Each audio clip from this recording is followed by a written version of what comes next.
still love that. I will never get tired of it.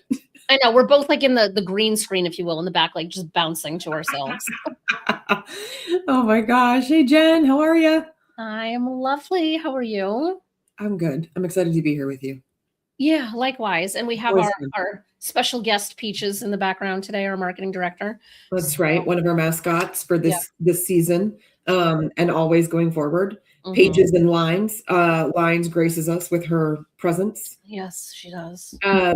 So, folks, if you're here, give us a shout. Drop something in the comments. We love to know who is live with us. Yeah. And if you're not here live, we're hoping you're going to catch the replay. So I'm Allie. I'm a award-winning author and a book coach and developmental editor, as well as a writing and publishing consultant. But we are going to talk about marketing today. And my co-host, my fabulous twin, my sister from another mister, Jenn. Jenn, tell us about your world. Yeah, I am also an award-winning author. I am the most recent author of this new glorious book baby that came out on February 17th.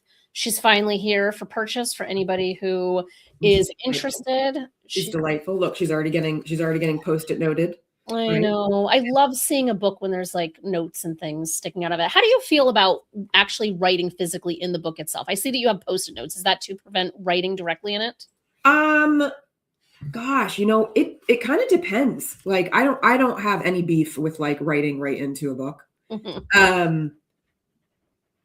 I think yours, though, this one in particular, I was like, I don't know. It's so lovely with the colored edges and the quotes in between. It's just like so beautifully designed that I almost felt a little bit guilty about writing right into it. So I kind of like that you're saying that. Oh, I like providing a little guilt and shame. Hey, Christy, nice to have you with us here. Always. So Jenn is not only the author of this fabulous book, but she's the founder and owner of Publish Your Purpose. I got distracted. Yes. Hybrid publishing company. And Jenn and I are now in our third year of doing Unscripted with Allie and Jenn, where we're pulling back the curtain on writing and publishing and giving you the dirt and the dish. And so this season is season 3, but we're doing something a little bit different. And we're tethering everything that we do this season to Jenn's new book, Promote Your Purpose. Because the one thing that Jenn and I both know to be true is that authors hate to market their book, which is very sad and unfortunate, because the only way that you're going to get anybody to know about it and buy it, or to get your book to serve as a funnel back to your business, is to actually promote it and let people know that it exists. So all this year, we're working through Jenn's new book, chapter by chapter, and coming to you live every month with additional tips, tricks, insights, wisdom from each of our road here in publishing, and pulling in aspects of the book, and also working through the complimentary workbook that goes with Promote Your Purpose, which is available to all of you for free. So if you go to unscriptedforauthors.com. Please hold. There we are. We have a website. Yes. You will have not only the inside scoop on when all of these episodes are happening throughout the year, but also what we're focusing on, what chapter of the book they belong with, and the chance to sign up to get the downloaded version of the workbook that goes along with Jenn's book for free. But the best part is that you don't even need the book in order for all of this to make a difference in your promotional life.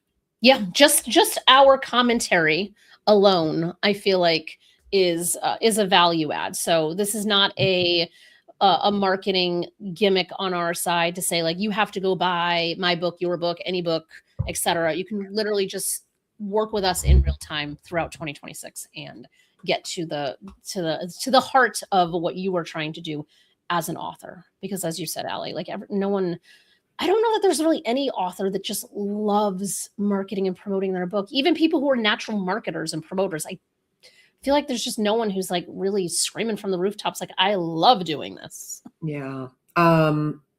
Yeah. And I think it's because marketing is so closely related to sales, and sales makes a lot of people really uncomfortable.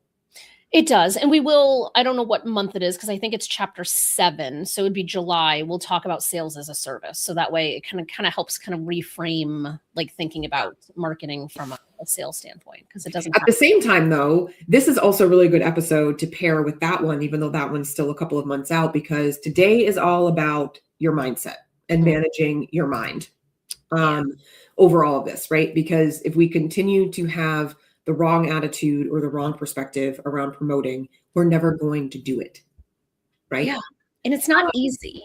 It's not, but it doesn't have to be hard either. Yeah, who is it that says like, I'm going to totally ruin this quote. Welcome to the club, right? But like the quote that's about like, whether you believe you can or you can't, it's right.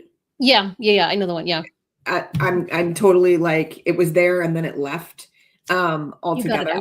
But like, you have to have the right perspective going in, or you're already kind of like putting yourself behind. Yeah, you're at a disadvantage out of the gate, unfortunately. Yeah. So yeah, mindset I think is really, it's one of those things that, you know, and I know that we both kind of write about mindset in our collective books about writing and publishing.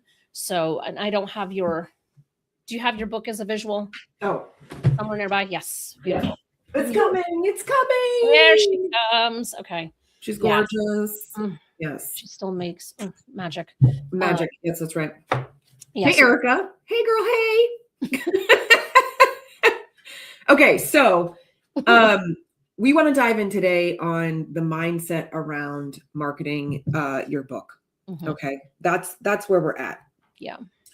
Because we're seeing it way too much and we want to help you all out. Mm-hmm. So one of the things that I highlighted in this reading for this month comes right out of the first page of chapter 3. And it's interesting, Jenn, because you were just talking about sales coming up in a few more months.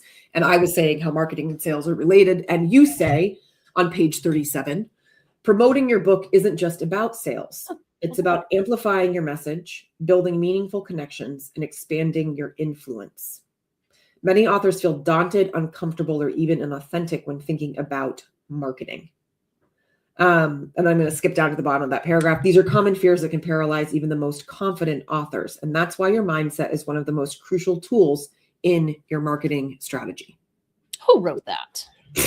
The brilliant person with me right now.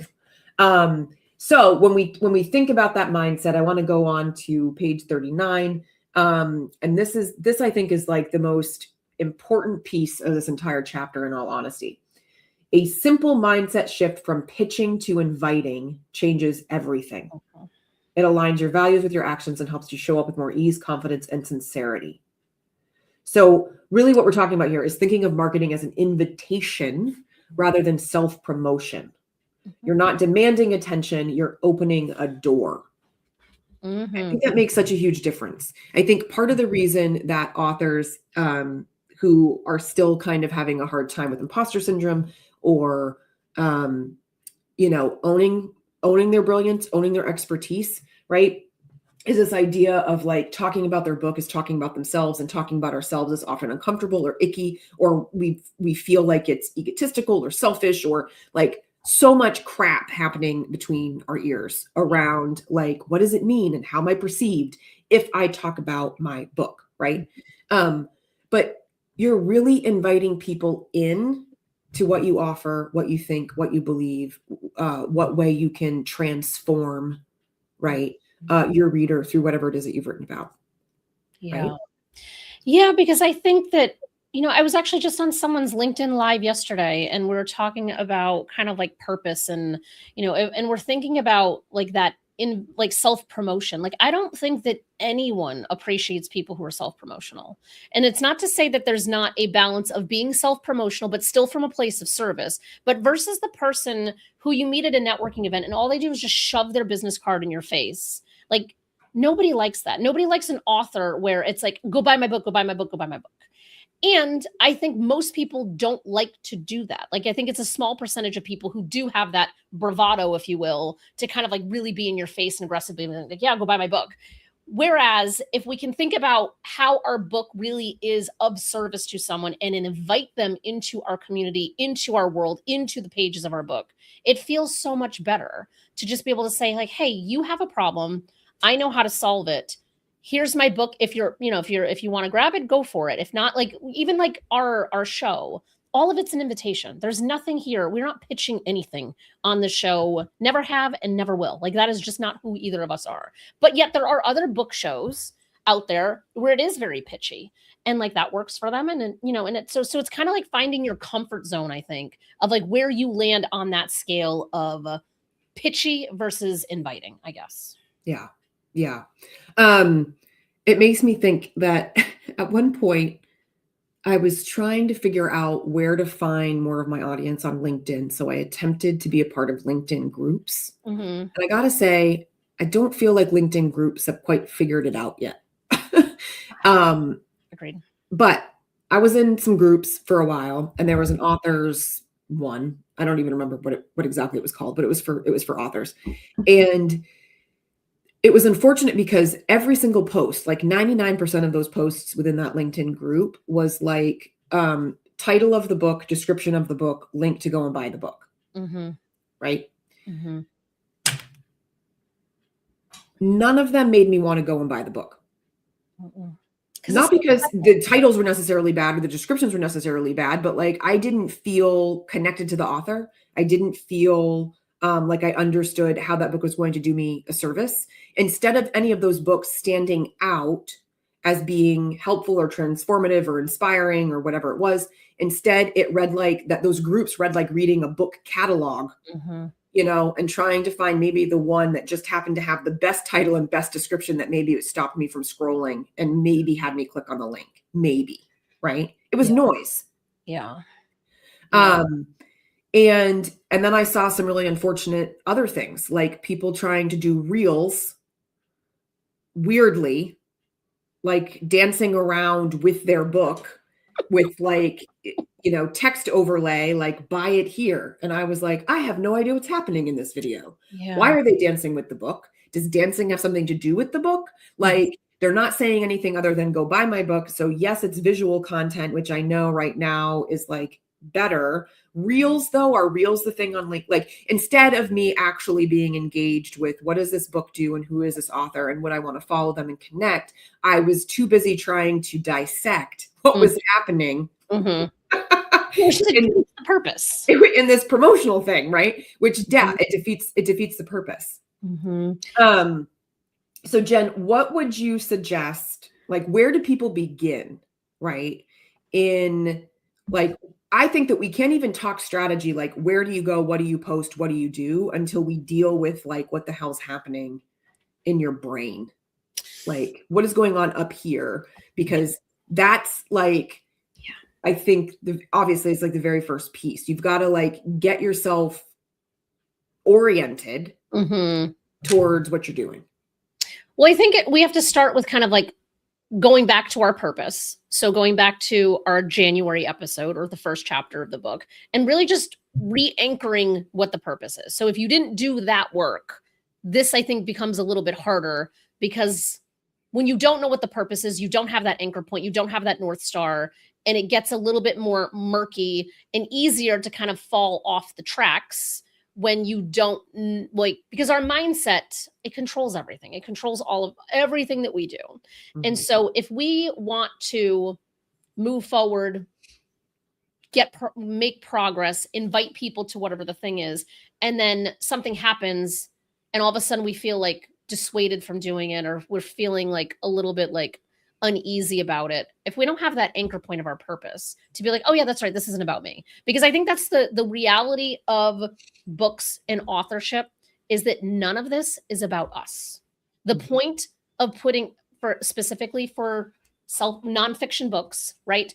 Our goal is to create a transformation for the reader. That is ultimately the end goal.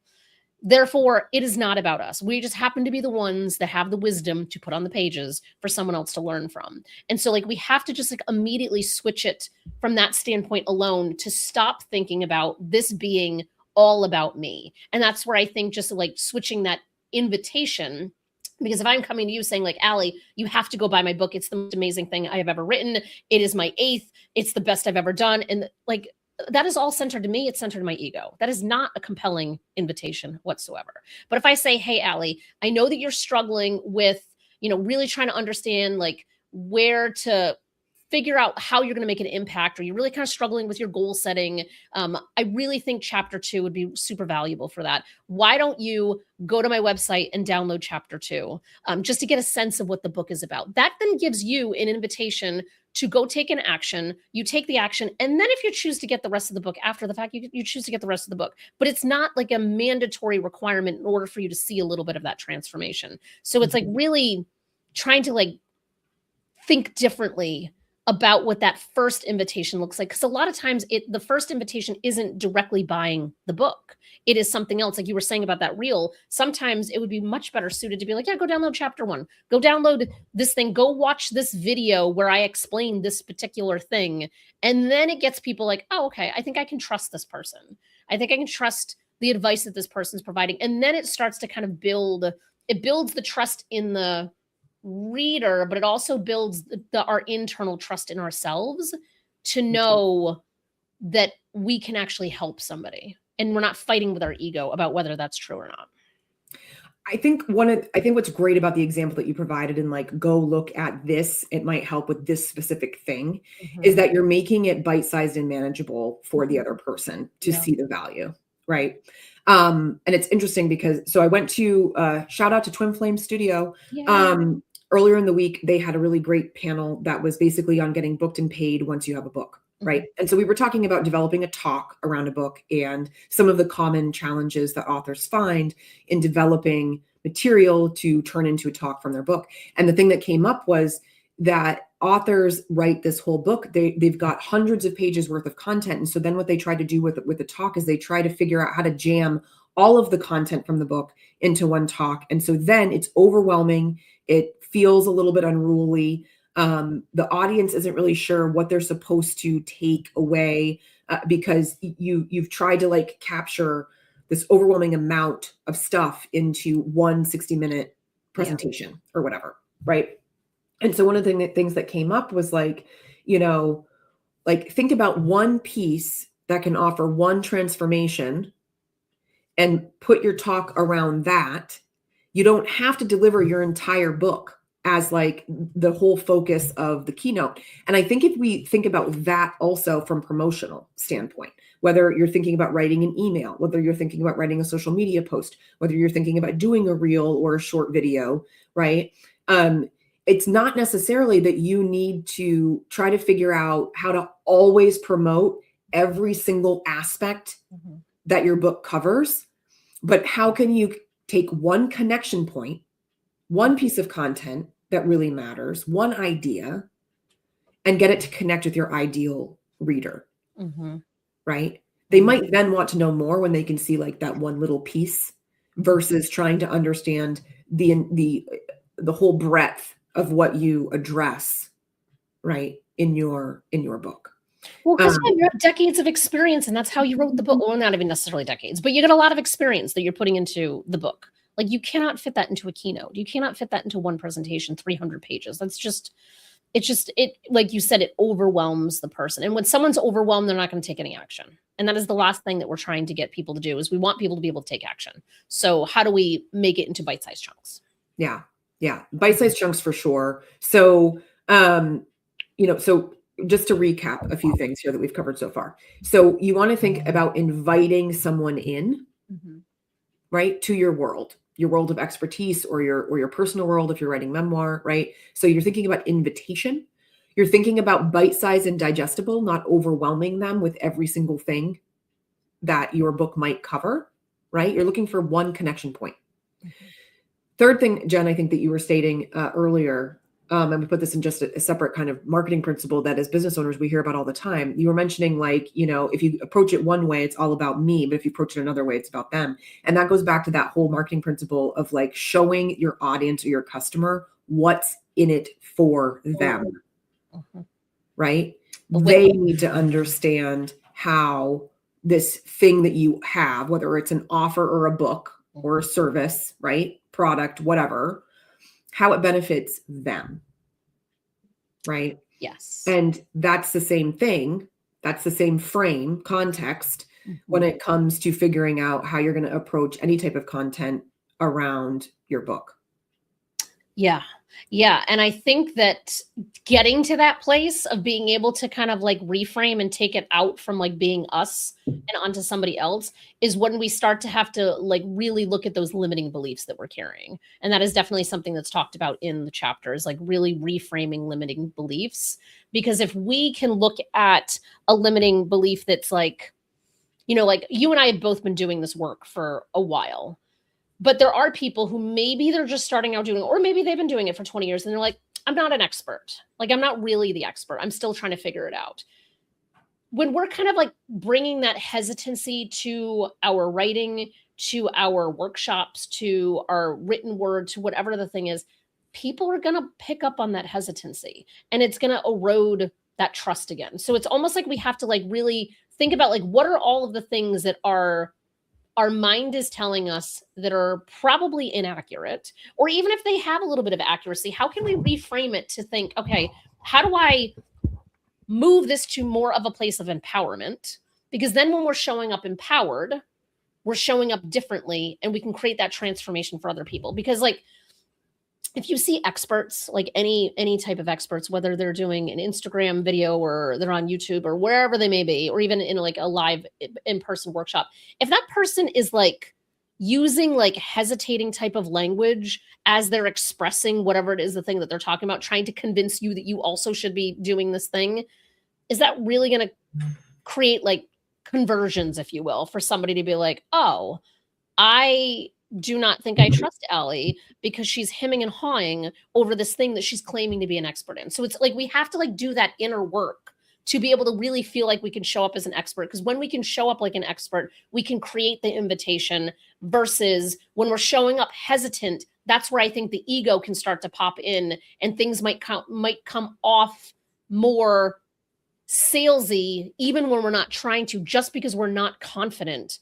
in what we're saying and how we're showing up. I feel like that was a very convoluted way of saying it, but I'm hopefully that makes sense.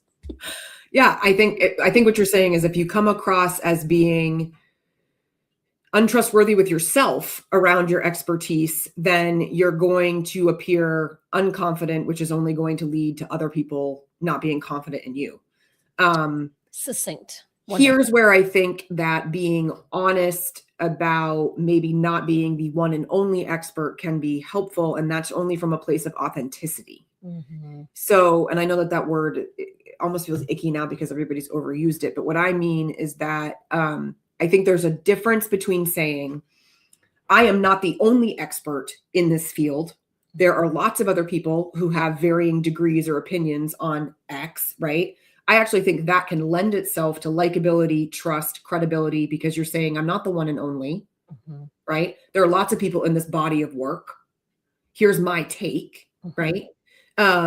I think that comes across as being authoritative and confident because you're making it known that there's a lot of people in this space. Mm-hmm. I think where it becomes a detriment is when you're kind of like hemming and hawing and like, well, I mean, this is what I think, but don't misquote me because there could be other people, right? There's like an energy or a way of going about kind of getting to the same place that ends up with two very different kind of like feedback loops. I think it comes down to like abundance versus scarcity mindsets. I think that's really like, if we want to drill down to like, I feel like, I don't want to say they're universal terms, but I feel like a lot of people kind of like know those two buckets of things. I think that definitely kind of feels that way. Because if I'm coming into a conversation of any kind and I am coming from a place of desperation, I'm coming in from scarcity, the words that I choose to use, the body language I choose to have, like those things will come through and I had a business coach forever ago that made some comment about somebody else reeking of desperation, of like, you never want to show up reeking of desperation. And it's like, yeah, of course, like the energy that you put, you're definitely not going to be winning the business when you are just coming across super desperate.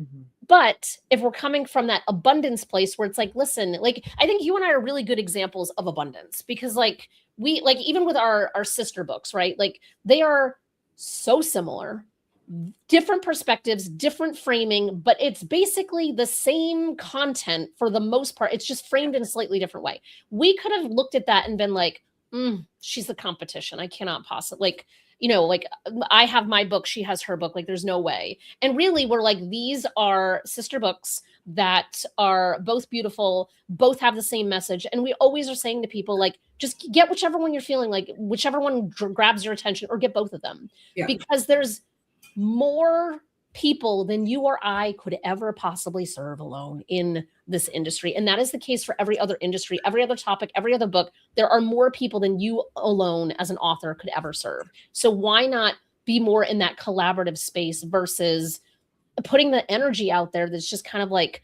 gonna like drag you down and then ultimately not create the transformation that you're looking to create for your reader? Because that is why we are all doing this work. Yeah. Yeah. Mm-hmm. Whoop, whoop. And just in case anybody doesn't know what the sister books are, yes. This is actually Jenn's other book that came before the one that just published. So this is Publish Your Purpose. And Jenn and I were working on these two books like within a year of each other, and then found out that they were basically the same book. Yep. And show the spines, because they're both like big. They're big girls, both of them. Yep. Look at those big gals. But they're beautiful, and they are so informative. And if you need to really like put them next to your desk and refer to them all the time books, these are them. But I think going back to what you're saying though about like collaboration over competition, I think in your promotion there's plenty of space for one piece of content to not even be about like what you're saying, but how your book complements other books in the space. And that doesn't actually discredit you. I think that shows up in a very different way that readers and audience value. Like, like there's these other books that exist and this author isn't afraid to actually share them. They don't see it as detracting from what they are also doing in this space, right? Because you have to be confident about what you're doing, and you have to have that abundance mindset as you're stating.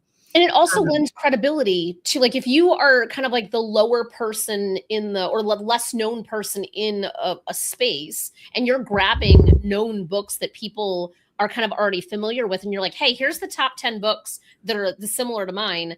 If someone's researching a problem to solve, they're not just going to buy one book and it's magically going to solve their problem. They're going to be purchasing book after book after book until that one book really captures whatever their pain point is. And so if you're really don't have as much visibility as the next author, wrapping that all together is a fantastic way to kind of lean into their audience, giving them exposure and also aligning your brand next to someone else's brand that's more established.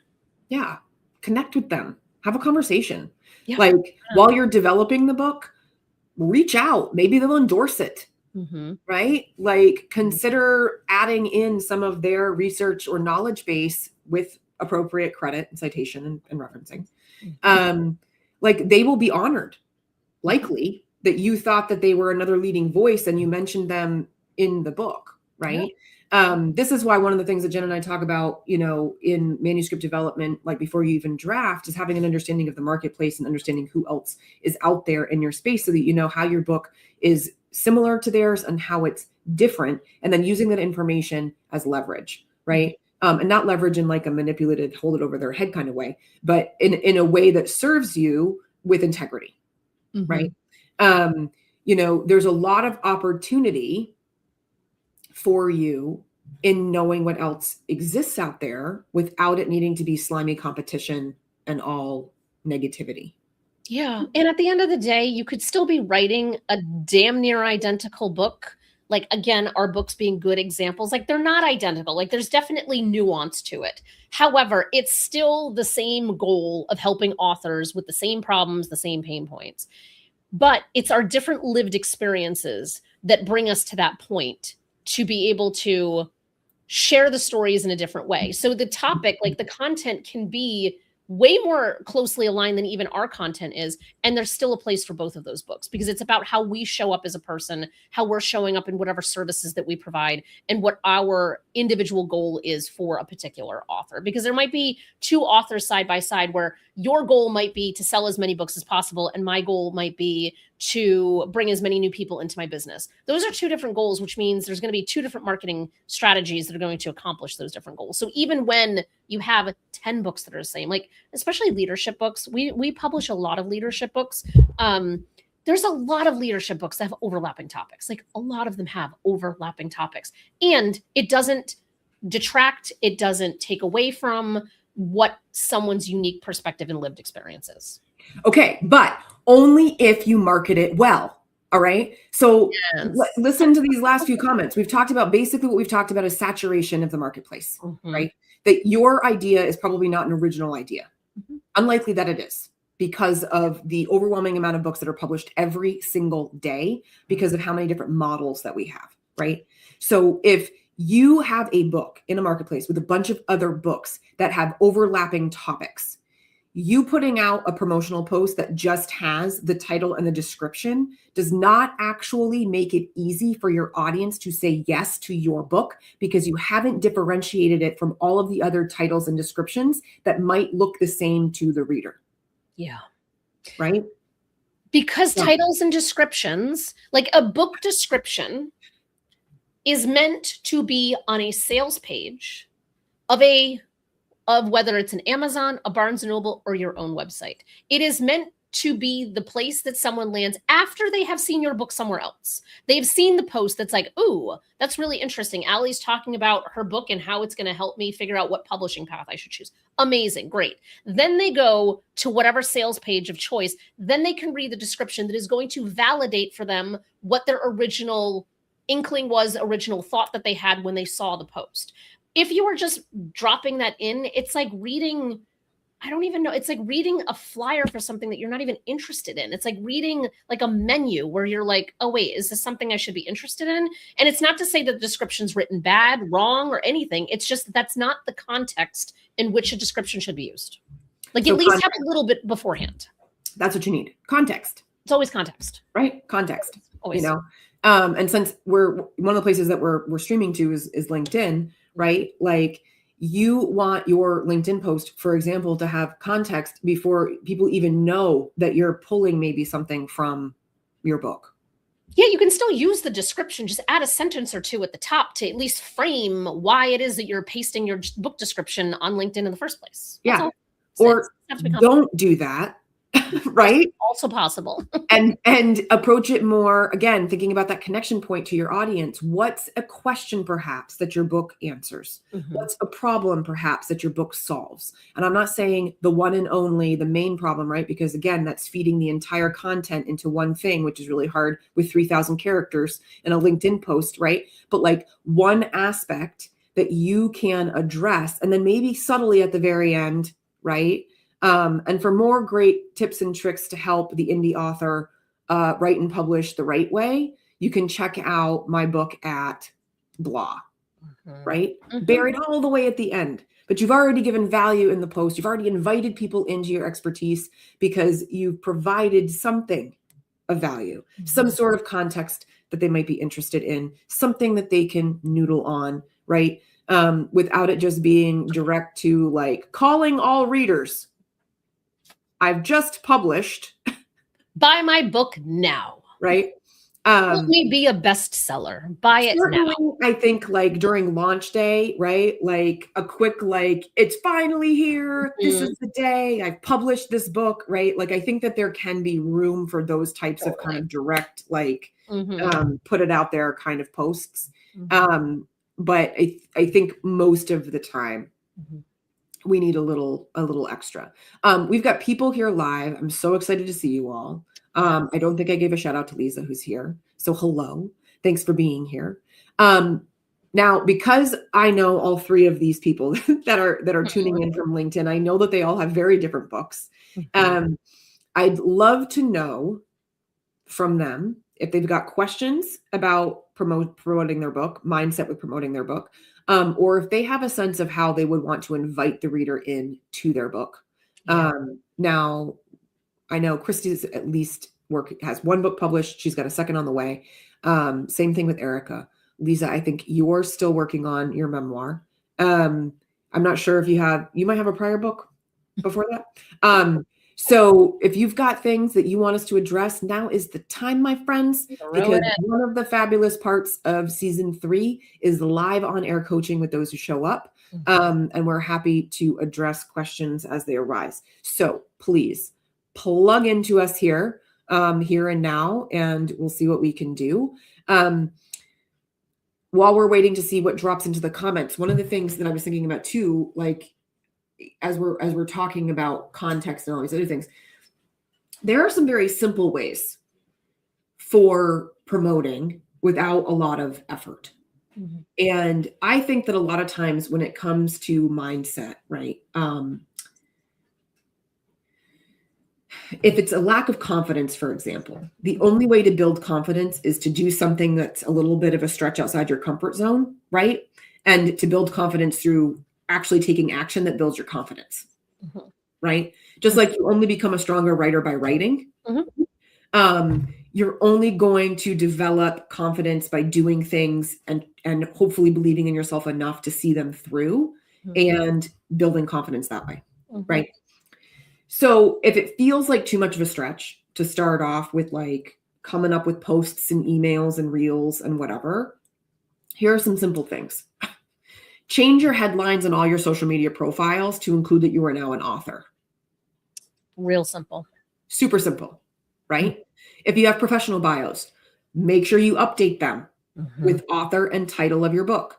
If you have an email signature, add author and the title of your book to your email signature. Maybe even include a picture cover image of your book, right? If you've got a LinkedIn profile, you can put author under your experience and include details about your book there. Mm-hmm. You can also put your book in your featured media section of your LinkedIn profile, right? These are all simple things that don't require much time, much energy, much effort. But it gets you started in the habit of remembering and calling out the fact that you are now a published author. That is all we're trying to do here. And I just used this example talking to somebody yesterday and I think I use it in the book somewhere, what chapter, TBD, not even sure where I put it. But if we remember, I just remember being like a kid watching shows in like the mid 90s, we'll say. And there would be like, the person like with a trench coat in like New York City, for example, where they open it into all the watches, all of the things that someone does. Yeah. You don't want to be the person with all the watches in the coat where you show up and you're like, oh, I work with author, I publish books. I have an institute where I, help people self-publish books. I'm also on the board of this organization. I founded this organization. I did this. I used to be that. Like, that's a lot of stuff happening in one. But if I can lead with like, hey, I'm the author of 8 books, and which is, a little bit of a high number to share, and I can, if I'm leading with the one that's most relevant to the conversation I'm having, being like, hey, I'm an award-winning author. I'm the author of Promote Your Purpose. It came out on February 17th. I think, it can help based on what we're talking about. It can help you in this way, this way, and this way.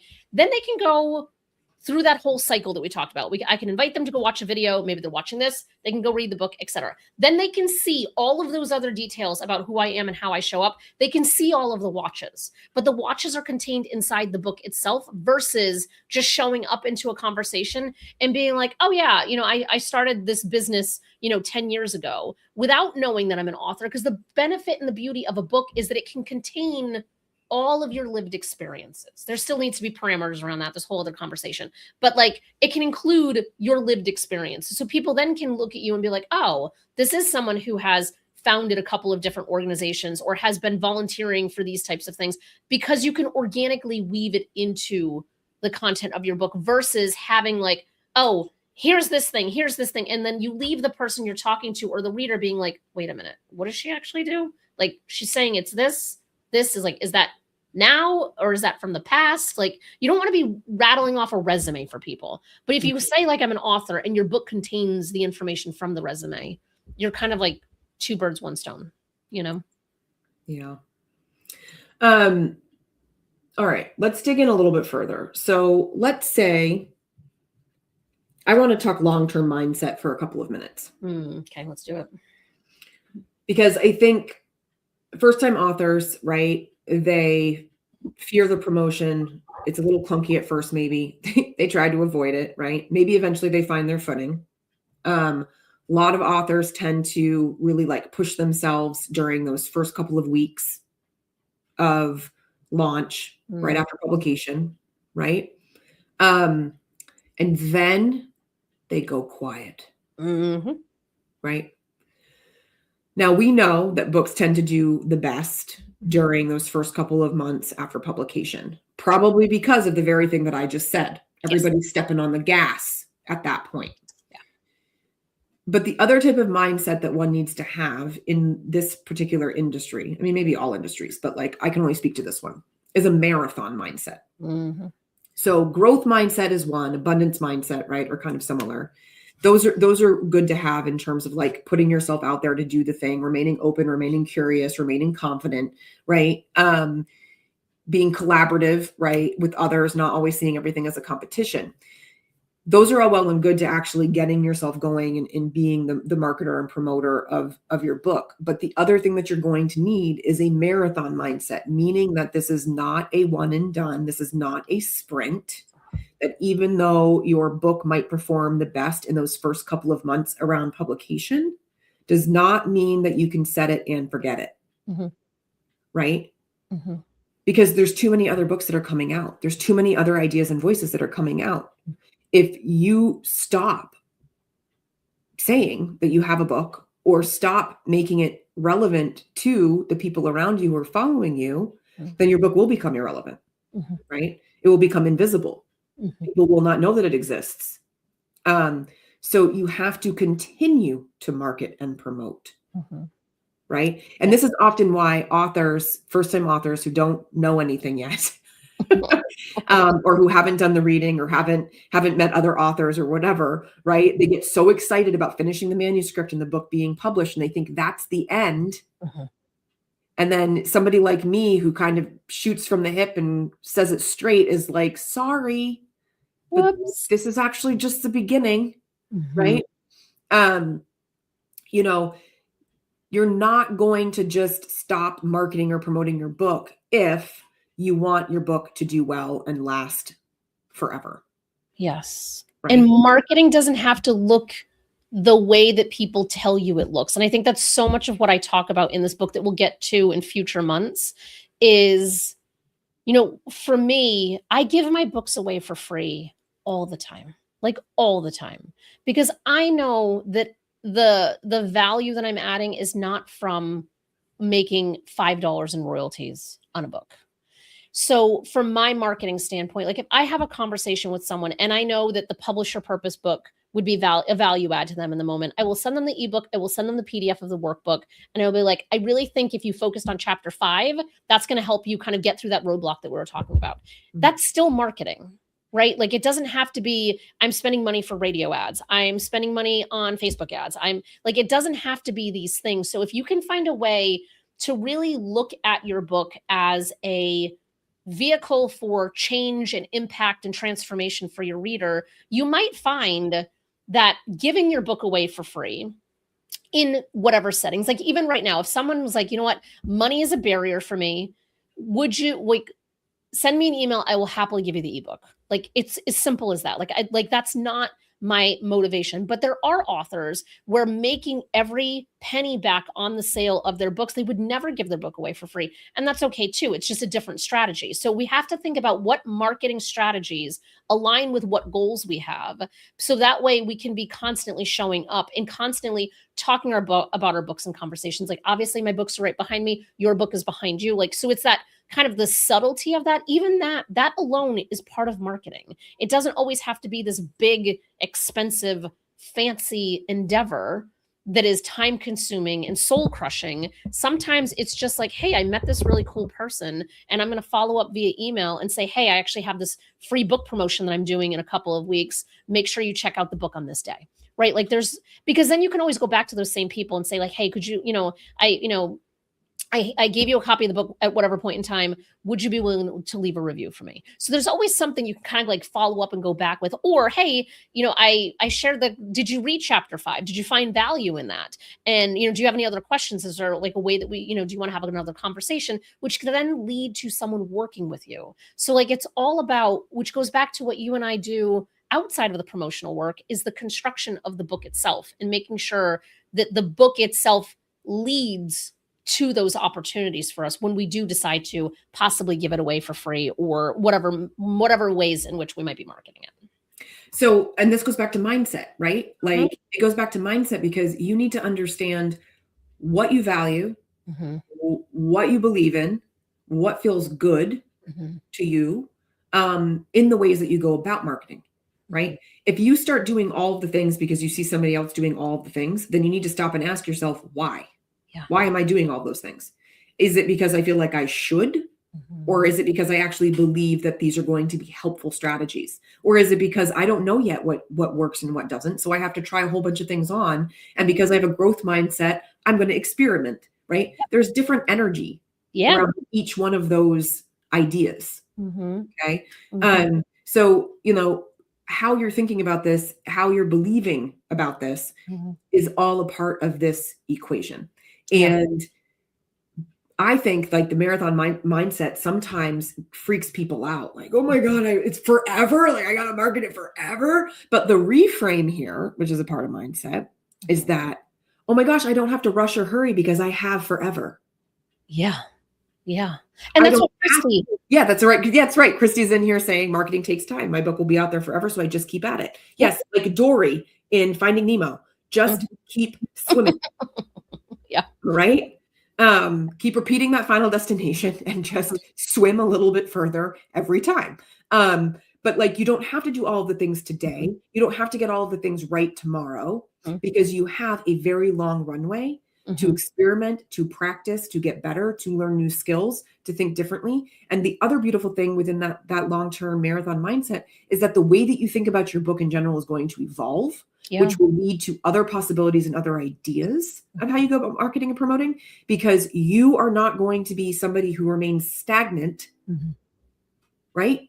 Yeah. We are always changing and we are always evolving, right? At least I hope we are. I mean, I guess if some of us aren't, then yikes. But, you know, so you have an advantage. Like you actually, this long runway that you have is actually an advantage and an opportunity. Yeah, because marathons can be in waves, right? Like you don't have to think of a marathon as the one and only end all be all. I have to deal with this for the rest of my life. Like I am actually a former physical marathon runner. So like the training for a marathon is a little bit insufferable, if I'm being honest.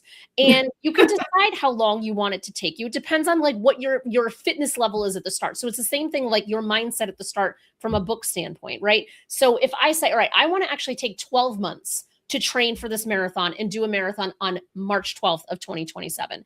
I start today. That is one race, one end goal. All of that training, all of the stuff that you're doing is leading to that one goal. Then that happens and you can take a step back and say, okay, do I want to do this again? Or do I want to do it a little bit differently? And if so, what might that look like? Maybe I don't want to ever run a full marathon again. I'm going to do a half marathon. Okay, so now you have a 6-month sprint that maybe you're looking for. Or maybe you're going to do a 3-month, I shouldn't even say sprint, like a 6-month marathon, 12-month. Or maybe you're like, I freaking love that. Everything I did in this last 12 months was awesome. I found what works. I found what didn't work. I'm going to just restart the cycle all over again and have the same plan in place for the next 12 months. And it doesn't mean that you have to be working nonstop, incessantly, and crazily. Because if you look at like an actual marathon training plan, there's 2 like short days and then there's like a long day of running. It's the same idea. It might be 2 short days of marketing activities. And maybe you have 1 long day where you're like, all right, I'm going to put in like 4 or 5 hours and just really focus on this. But a lot of people can't do that just in a given week. So it might be like, okay, I have 1 day a month that I can block off and just work on all of my marketing for all of the month. And I can just do it. And other people are like, you know what? I just want to like look at it, touch it, do something every day. And it's really going to come down to how you work best. Because I am more of I would rather just kind of like hunker down and like get a whole bunch of stuff done and then like send it off for a while. And you might be someone who's like, I just want to like chip away at it daily. And neither of those is right or wrong. It is just our personal preferences. So it's finding what your preferences are and going through that full marathon. You might say, okay, I thought my preferences were this. I realize that is not the case. And I need to adjust this for the next marathon, you know? And so like, we want to like, yes, it's forever. but also we can put parameters around how we get to forever, if that makes sense. Yeah. The other thing too, that I was thinking about as you were talking about kind of choosing a path that makes sense for you and like, getting trained for marathon or whatever. I think what we have to be really realistic about with ourselves, whatever our approach is to training for the marathon, right? We're going to have off days. Mm-hmm. But one of the easiest things to tweak is your mindset. Well, maybe not easiest, but what I mean is that if you can notice that your mindset is shifted, perhaps into negativity or scarcity or whatever, like nothing is stopping you from bouncing back into growth mindset or abundance mindset, right? There are definitely days where my attitude, my perspective is like, oh my God, this is so daunting. It's never going to get done, right? And then the next day I have to take a deep breath and I have to shake it off and I have to go, look, that negative bullshit's not going to help me. Like, how can I look at this differently? Yeah. Right? That's where reframing comes in. That's where getting back on the saddle comes in.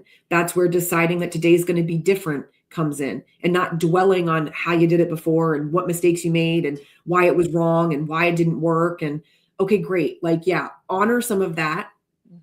Honor that it felt icky, or honor that it didn't work, or honor that you're frustrated. I'm not saying like just look over and keep moving, but don't let yesterday's mindset necessarily dictate today's progress. Yes. Ooh, that's a quotable. I like it. We should put that on a shirt. We should.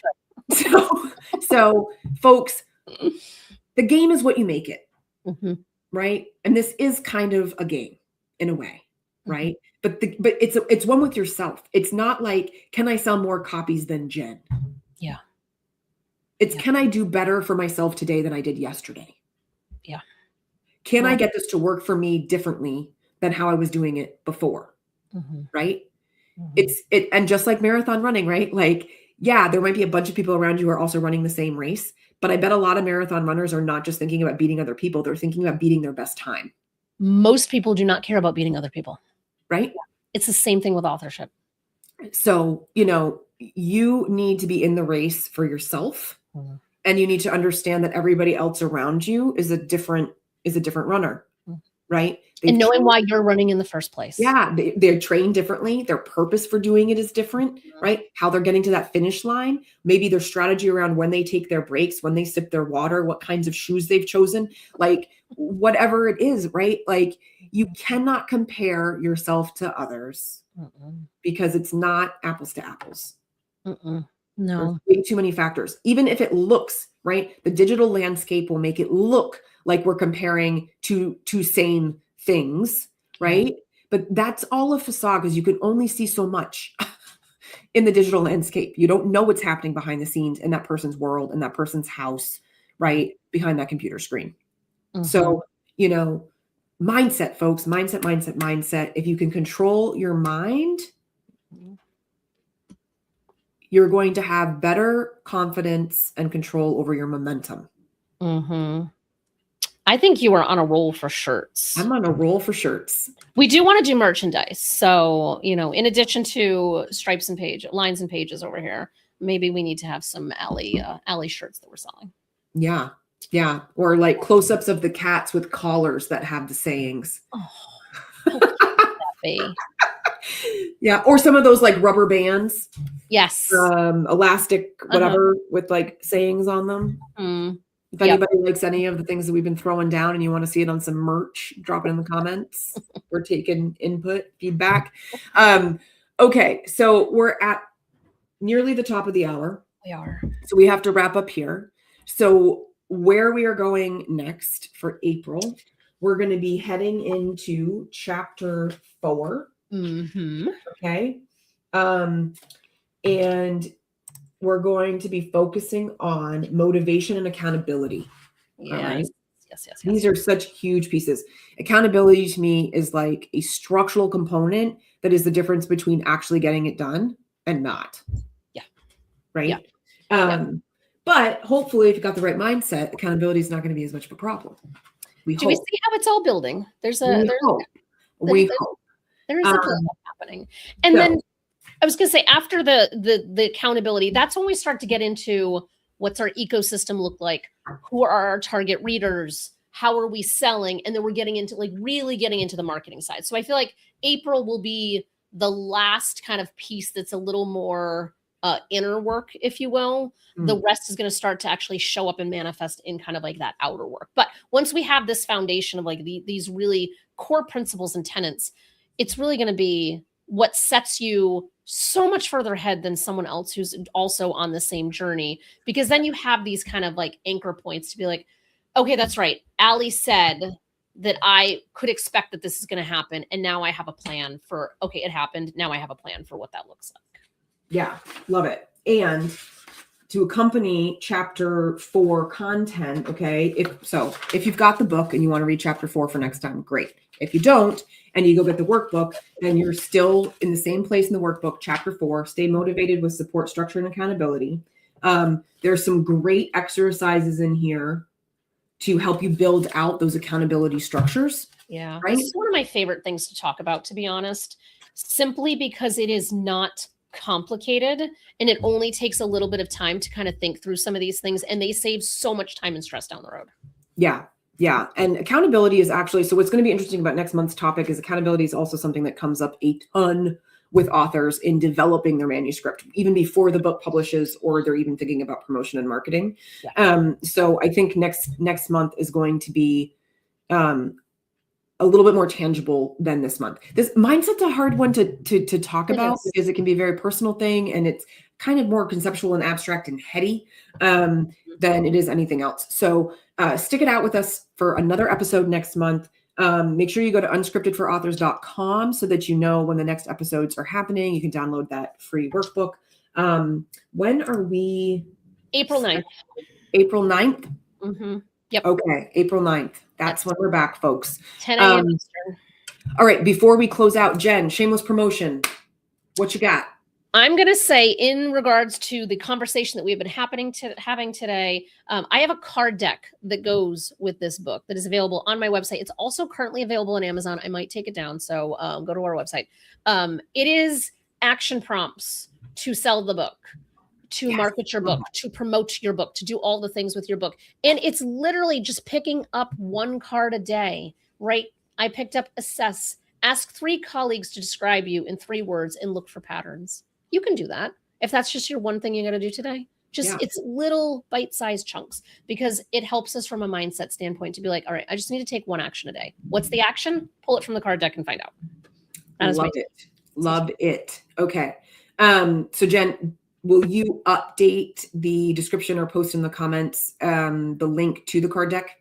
I will, yes. Yes, okay. I went rogue off of our plans, as usual. Well, I don't think that matters. It's unscripted for a reason. Mm-hmm. All right. What am I talking about then? I don't know. Where'd that voice come from? Where did that voice come from? Yeah, I think, folks, I'm just wanting to have conversations with those of you who are ready to make some really concerted effort on your manuscripts, especially those with memoirs. Okay. So I've got a free 30-minute story stroll. It's just a one-to-one conversation where I get to know you and your book and your challenges, and we can chat for a few minutes. Hopefully, you're looking for an ideal partner to get you going and get that manuscript fully developed. But I would just want to start with a conversation. So if you're interested in speaking with me in that one-to-one instance, then I encourage you to book a 30-minute story stroll. If you want to get started, just DM me on LinkedIn to begin that conversation. I can send you the link or explain more about what we do in that conversation. But yeah, I just want to strike up a chit chat. That's what I want to do. You are quite good at the chit chatting. Chit chat might be a superpower. Chit chatting. Yep. Yep. All right. Thank you to those of you who joined us live.